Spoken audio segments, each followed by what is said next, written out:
Hello, hello.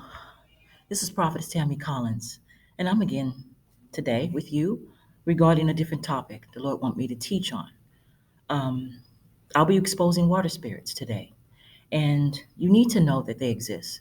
A lot of people are controversial with it, and they think that they don't exist. But there's been sightings coming up on different parts of the Atlantic Ocean and different parts of rivers throughout the world. They do exist, and I'm going to give you sound origin and doctrine on the history of them and how they came about to be, and I'll give you a brief synopsis on them and what their purpose is with us today. So, the Lord dropped this in my spirit to teach on it. He wanted me to expose them because what's happening is they're coming up on our land and they're snatching our soldiers and just I won't say soldiers, but our people from boats, from rivers, and what they're doing is they're um, they're they're drinking they drink human blood, and I hate to be so blatantly about it, but it's a fact that they're wicked and vile and evil, and they need to be exposed. These are the evil spirits that are harassing the church.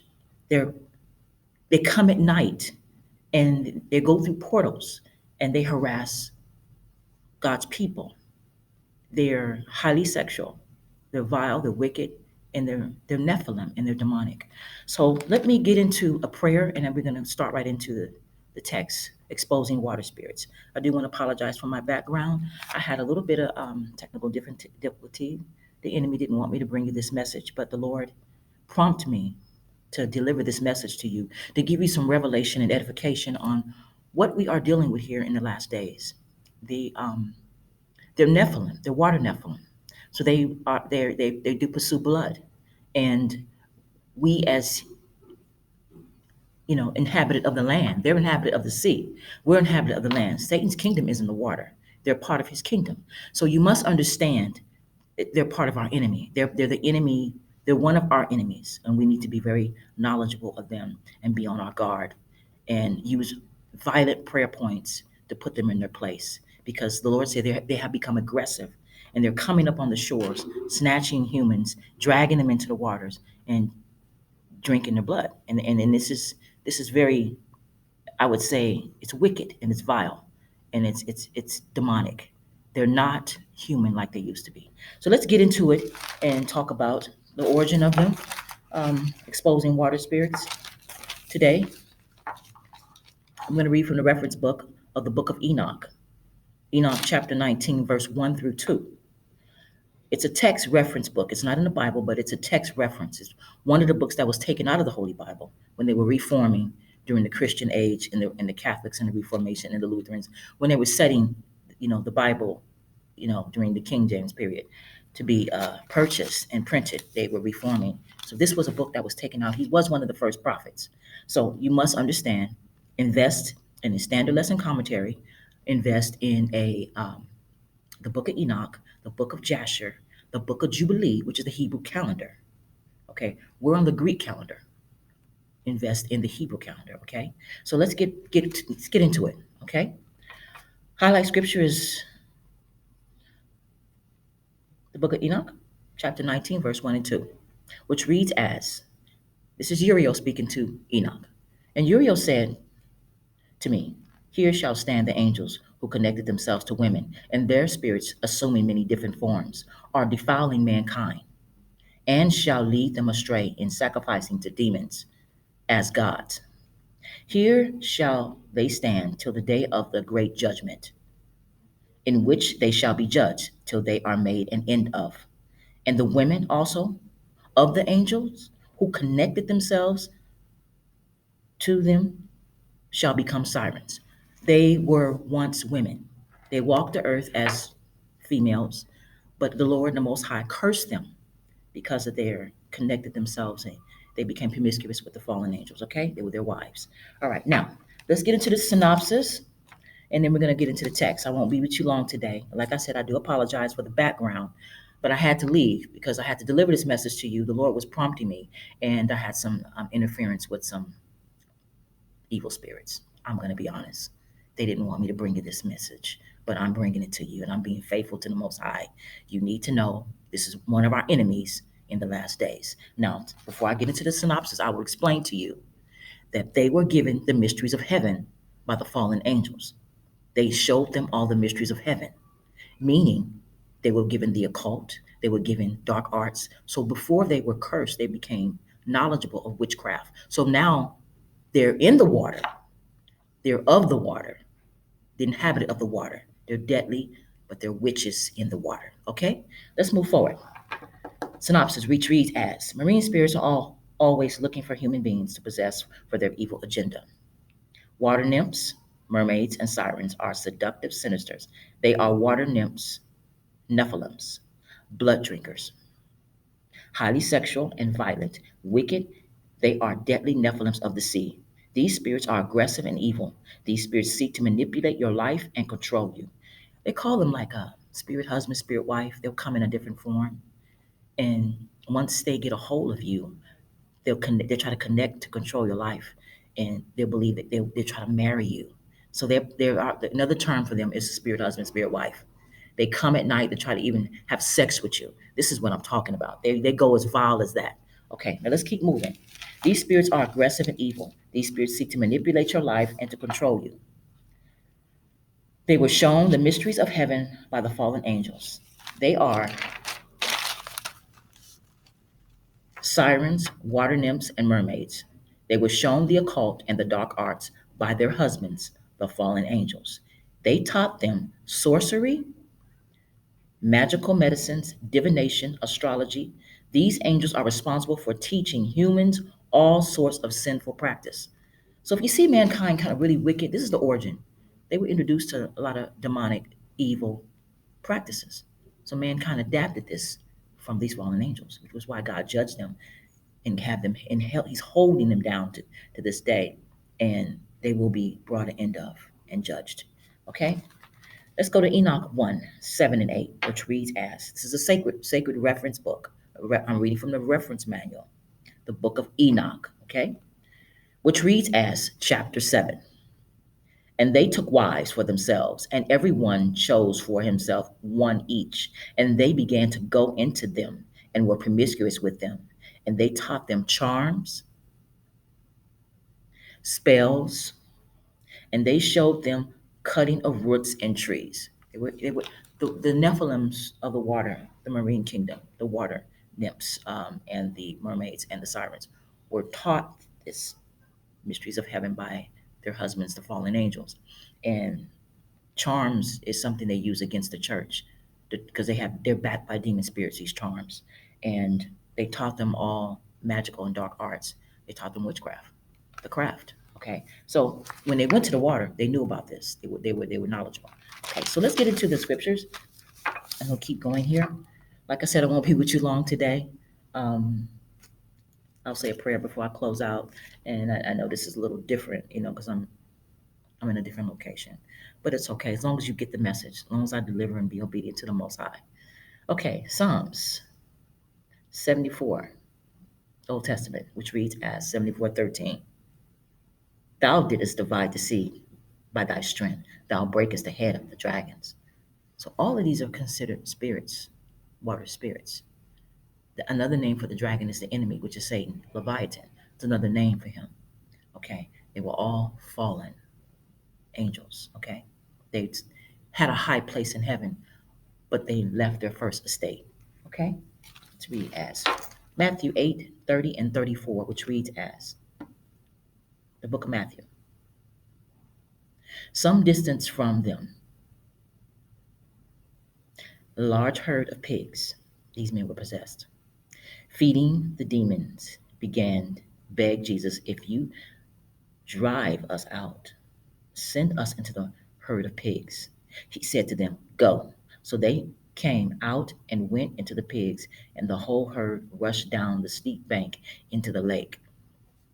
They were possessed by water spirits. These two possessed men were demon possessed. They had these water spirits in them, which is why that spirit spoke to Jesus through the pig, through the man, and said, "Send us into the herd." And they were trying to get back to their original uh, original place, which was the water, because they were water spirits that was possessing this man. Okay, so they wanted to get back to the water, to their abode where they were really from, but they took possession of this man and possessed him, and he became very violent, as well as what happened to the pigs. Let me finish reading here. He said to them, "Go." So they came out and went into the pigs, and the whole herd rushed down the steep bank into the lake and died in the water. Those tending in the pigs ran off, went into the town, reported all this, including what happened to the demon possessed man. The water spirits, evil spirits, came out of the man, wanted to go into the pigs, which why they asked Jesus, "Send us into the pigs." They needed to get back to their kingdom. So they had the pigs dive off the cliff into the water. Now, when the pigs dove off, they died, but the spirits in them went back to their abode, okay, where they were from. If that makes any sense, read the text, and it'll really, really give you some revelation of what was going on in depth. Because these demon spirits, these evil spirits, which were Nephilim spirits, water spirits, uh, had possession of the man. So let's go to Revelations 12 and 12, which reads as, "Therefore rejoice, you heavens, and ye that dwell in them. Woe to the habitants of the earth and of the sea." So there's an inhabitant of the earth, which is where we dwell, and then there's an inhabitant of the sea, which is another kingdom. There's cities under the water.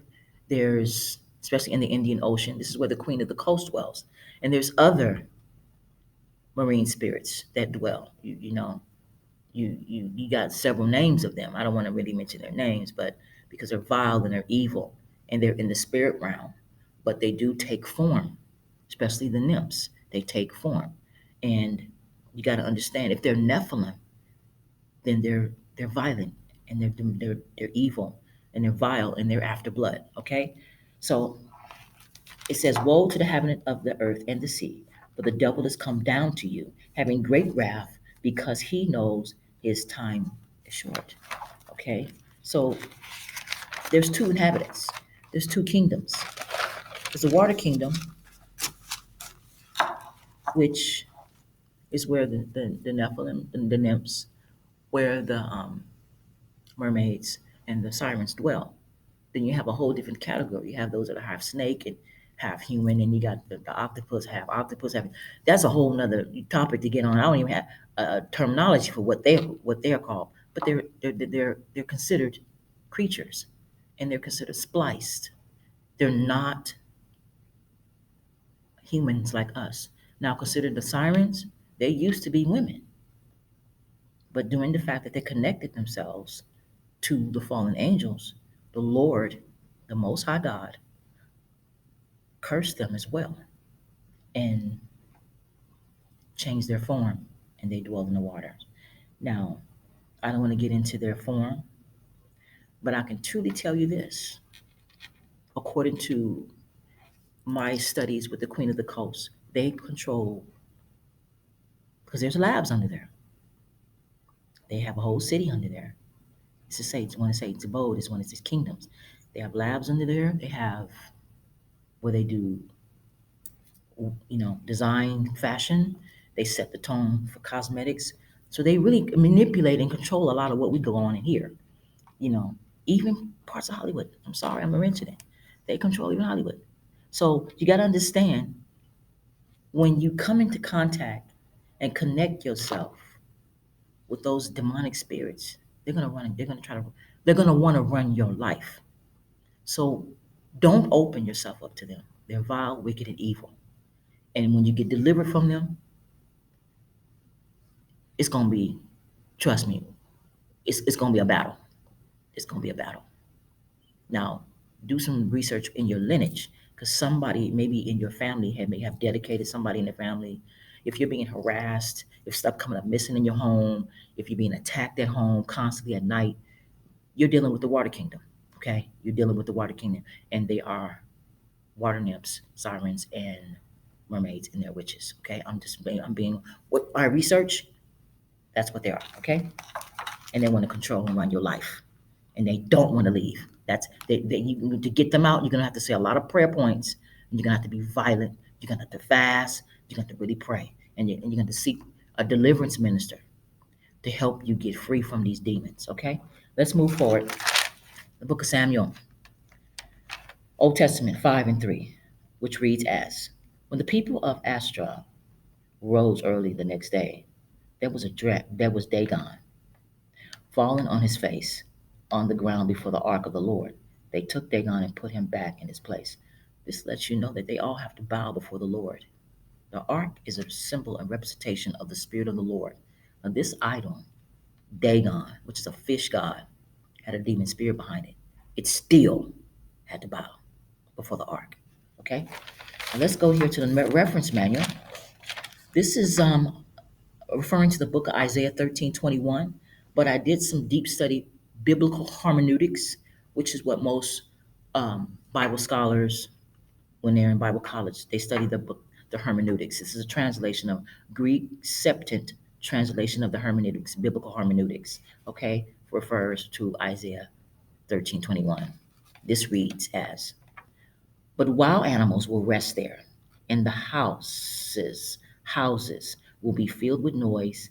Their sirens, there the sirens will rest, and their demons will dance." I kind of, I don't understand why God would allow these creatures to rest. In my mind, human finite mind, I'm thinking He will eliminate them, destroy them, but somehow on the out gates, when the New Jerusalem come down, on the out gates, He's going to allow them to rest. Why? I'm gonna be honest with you. I don't know.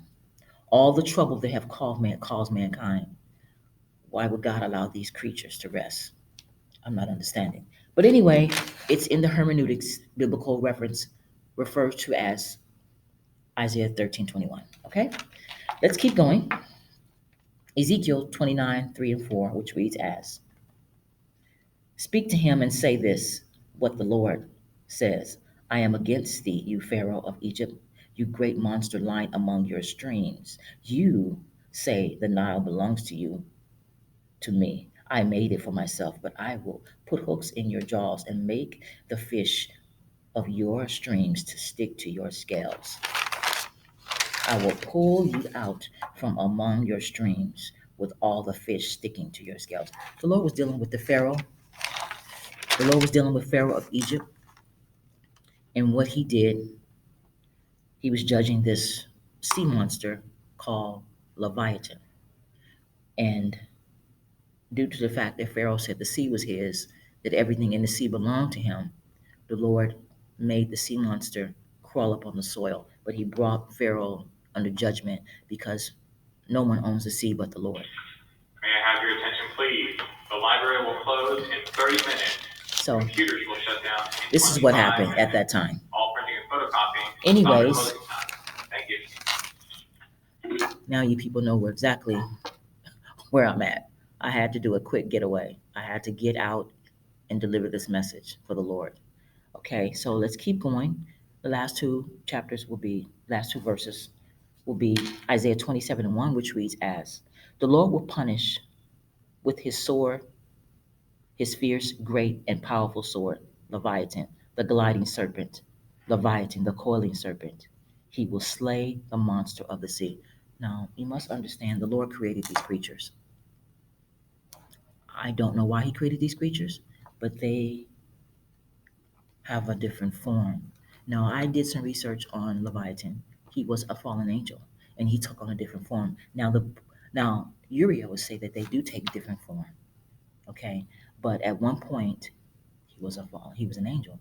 He took on the form of a sea serpent dragon, which it says God created. But I did some research on the origin of him. That he once was there's two different Leviathans: the coiling serpent Leviathan, then the gliding Leviathan, sea serpent. Okay, but the Lord called them sea monsters, and He will bring an end to him and slay him. Okay, he is a spirit still roaming around in the water kingdom. All right, let's go to Job 7:12, which reads as, "Am I a sea or a whale that thou settest a watch over me? When Job was under judgment by the Lord, he questioned God about his creation. Was he being compared to what was created in the sea, where God sets a watch over them? And this is what he was having, I guess, controversy with God when he was being tested. He asked the Lord, "Am I a sea whale that thou settest a watch over me?" But God was taking him through wisdom, through a revelation of who God was. And Job was questioning God at that time about his existence and his purpose. And he went through the test as a champ. I got to give it to him. He went through the test being very, shall I say, humble before God, even though he was afflicted by God. What I'm saying to you all, as you listen to my topic I brought to you, exposing water spirits, a lot of you are being afflicted by them. A lot of you are being still under witchcraft attack. These are witches of the water kingdom, and they are afflicting God's children at night. The Lord has lifted some of the affliction on his children, and some are still going through trials. I pray that the affliction will be lifted. Um, it's, when we being afflicted and judged by God, or tested, shall I say, it's to make us stronger, wiser, more mature. And I'm gonna be honest with you, try not to take it personal, because I went through that where I was thinking, why would he allow such affliction on me? What did I do? A lot of times we have done nothing, but it's to mature us, to make us better, more wiser. Had I not gone through these things and experienced these spirits for myself, um, I would not be qualified right now to deliver this message to you and to teach you about the existence of these Nephilims and water spirits of Satan's kingdom. Remember, they're the inhabitant of the sea. Okay? So do some deep research on them. They're not mythical creatures. They once existed, especially the water nymphs, the women, the sirens. They once were women, but they were cursed by the Most High. Okay? I pray that this give you a revelation. Know that your affliction is only for a short time. God is allowing these demon spirits from the water to afflict his children, to mature them, to give them revelation, to strengthen them. Because times are going to get rougher for us as we dwell on the earth. We're going to see some things we never saw and experience some things we never experienced. And we need to be strong. Okay? I'm Prophetess Tammy Collins. I pray that I was a blessing to you today. May the Lord continue to watch over you and bless you and your family. Please, if you have some time, like, share, and subscribe. Until next time, stay safe. May the Lord bless you in your comings and goings, and stay blessed.